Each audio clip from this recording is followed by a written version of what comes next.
하나님의 말씀 보겠습니다. 하나님의 말씀 예레미야 45장 1절부터 5절에 있는 말씀입니다. 예레미야 45장 1절에서 5절에 있는 말씀. 구약 1124쪽에 있습니다.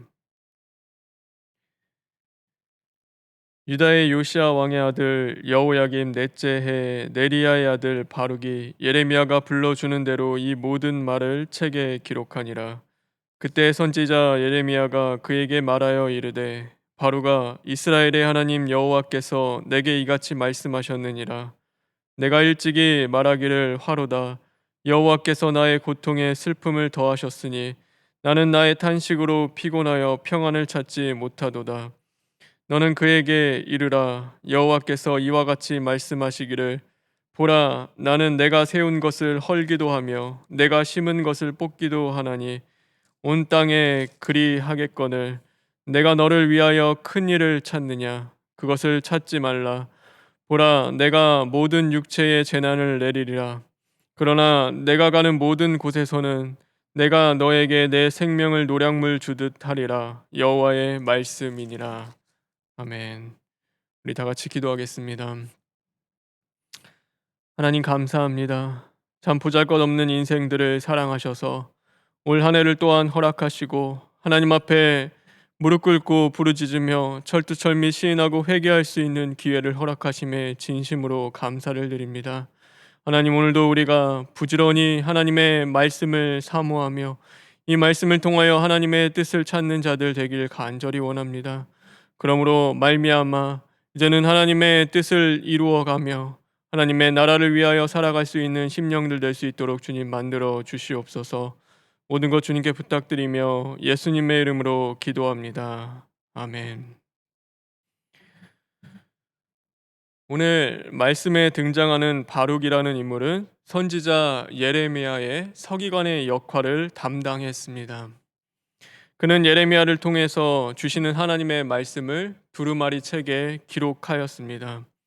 그리고 어떤 때는 예레미야 선지자를 대신하여 그 기록된 말씀을 목숨 걸고 백성들 앞에서 낭독하기도 했습니다.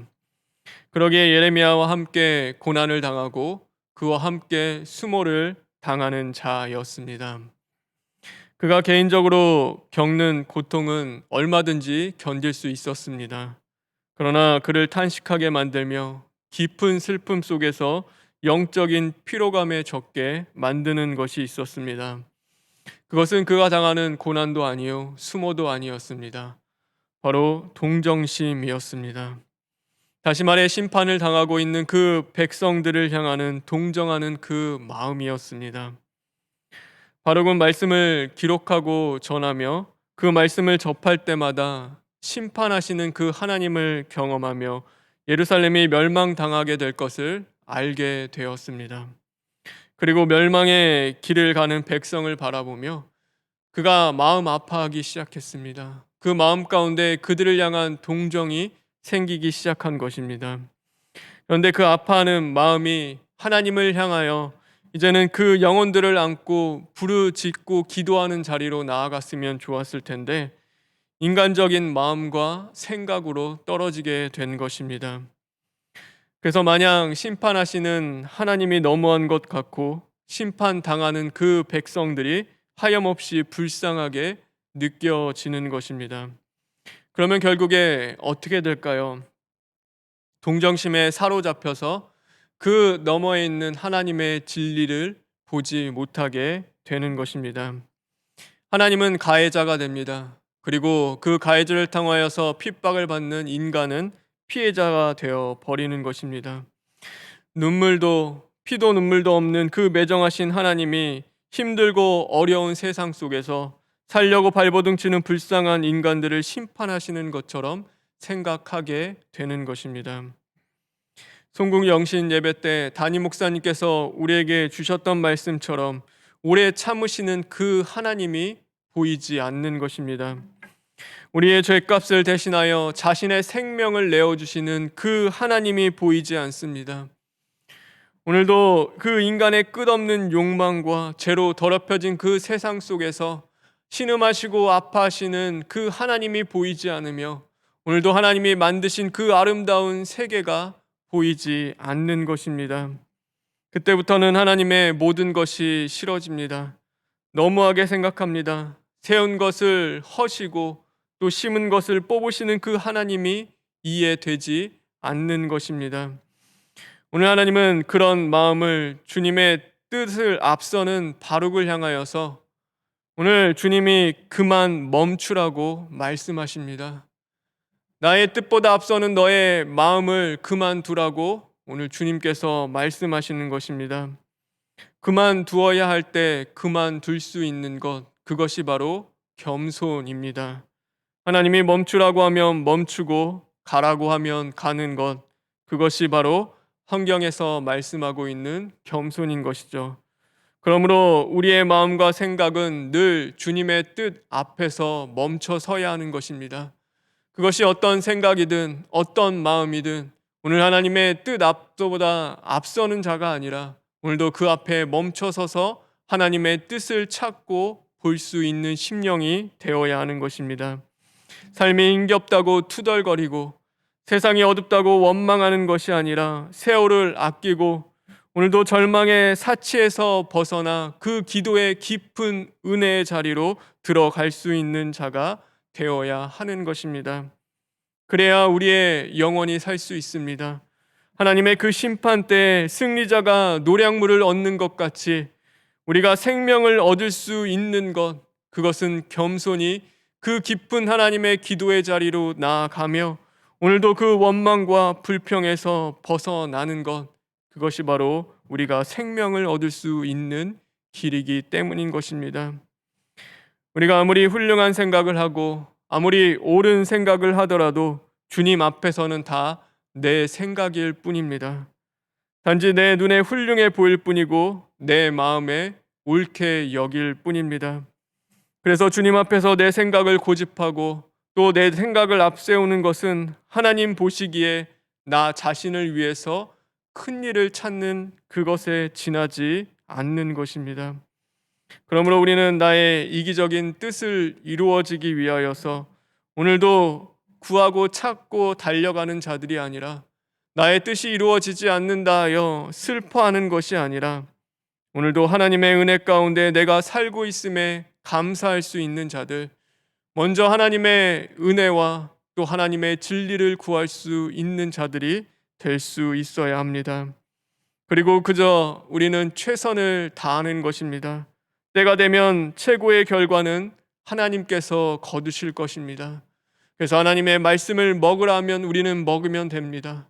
오늘도 하나님의 말씀을 신비에 새기라고 하면 우리는 그 말씀을 신비에 새기면 되는 것입니다. 너는 나아가 하나님의 그 말씀을 전하라 하면 우리는 그 말씀을 전하면 되는 것입니다. 하나님은 우리를 사랑하십니다. 그런데 동정심으로 우리를 사랑하지 않으십니다. 하나님은 하나님과의 사랑하는 방식으로 우리에게 율법을 주셨습니다. 그래서 율법은 우리를 옥죄고 얽매이는 것 아닙니다. 바로 그 법이 곧 사랑입니다.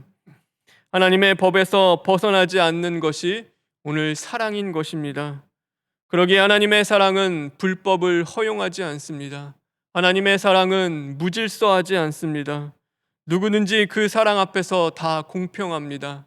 약한 자든지 강한 자든지 하나님의 말씀대로 율례와 법도를 지키는 자를 하나님께서는 사랑하시며 오늘도 그 법도에서 어긋난 자를 하나님은 미워하시는 것입니다. 믿는 자이든 믿지 않는 자이든 예외는 없습니다. 아무리 선택받은 이스라엘 백성이라 하더라도 열애가 될 수 있는 것은 아닙니다. 오늘 그들이 먼저 하나님 사랑하기를 버렸습니다. 입술로는 하나님을 사랑한다고 고백하나 그들의 삶으로 하나님의 율례와 법도를 지키지 않습니다. 하나님은 그것을 영적인 간음이라고 말씀하십니다. 오늘 우리의 모습을 돌아보길 바랍니다. 입술로는 하나님의 사랑을 이야기하며 그 사랑을 노래하는 만큼 하나님의 그 율례와 법도를 우리가 지키며 살아가고 있습니까? 하나님의 뜻을 버리고 내 생각에 사로잡혀 나 자신을 위해서 그 큰 일을 찾는 인생을 살아가고 있지는 않습니까? 오늘도 우리가 그런 삶을 살아가고 있다면 이제는 그 생각을 멈추고 철두철미한 시인과 회개를 통하여 하나님의 말씀을 붙잡는 저와 여러분 되길 간절히 바랍니다. 그러므로 길어지는 그 코로나의 그 엄중한 심판 앞에서 원망으로 망하는 것이 아니라 오늘도 자신을 발견하며 사랑으로 부활하여서 하나님이 우리에게 주시는 생명을 얻을 수 있는 복된 심령 되길 주님의 이름으로 축원합니다. 다 같이 기도하겠습니다.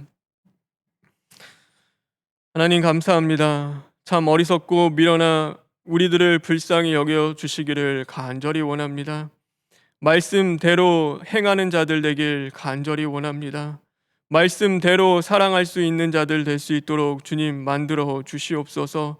하나님, 나의 생각이 앞서고 나의 뜻이 앞서기 전에서 이제는 먼저 그의 나라와 그의 의를 구할 수 있는 심령을 이룰 수 있는 자들 되길 간절히 원합니다. 오늘도 하나님이 주시는 그 말씀 앞에 우리 자신을 발견하고 철두철미한 시인과 회개를 통하여서 나 자신을 위하여서 큰 일을 찾는 자들이 아니라 오늘도 주님 안에서 주님의 뜻을 먼저 구할 수 있는 자들 될 수 있도록 주님 인도하여 주시옵소서. 특별히 이 나라와 또 총회와 병원과 몸된 재단을 주님 기억하여 주시고 지키시고 보호해 주시기를 간절히 원합니다. 하나님의 말씀대로 살지 못한 미련하고 어리석은 우리들을 용서하여 주시옵시고 오늘도 부르짖고 깨어있는 그 기간들 되어서 이제는 하나님 세상을 향하여 소금과 빛의 사명을 감당하고 하나님의 뜻이 하늘에서 이루어진 것 같이 온전히 그 뜻을 준행하며 따라 살아갈 수 있는 하나님 복된 기간들 될 수 있도록 주님 만들어 주시옵소서. 특별히 원로 목사님과 담임 목사님의 건강을 더욱더 붙잡아 주시고 오늘도 병석에서 신음하는 성도들 가운데 주님 찾아가 주심으로 말미암아 주님 안에서 평안을 누리고 기도하며 승리할 수 있는 자들 될 수 있게 하여 주시옵소서. 모든 것 주님께 부탁드리며 예수님의 이름으로 기도합니다. 아멘. 하늘에 계신 우리 아버지여, 이름이 거룩히 여김을 받으시오며 나라가 임하시오며 뜻이 하늘에서 이루어진 것 같이 땅에서도 이루어지이다. 오늘 우리에게 일용할 양식을 주시옵고 우리가 우리에게 죄 지은 자를 사하여 준 것 같이 우리 죄를 사하여 주시옵고 우리를 시험에 들게 하지 마시옵고 다만 악에서 구하시옵소서. 나라와 권세와 영광이 아버지께 영원히 있사옵나이다. 아멘.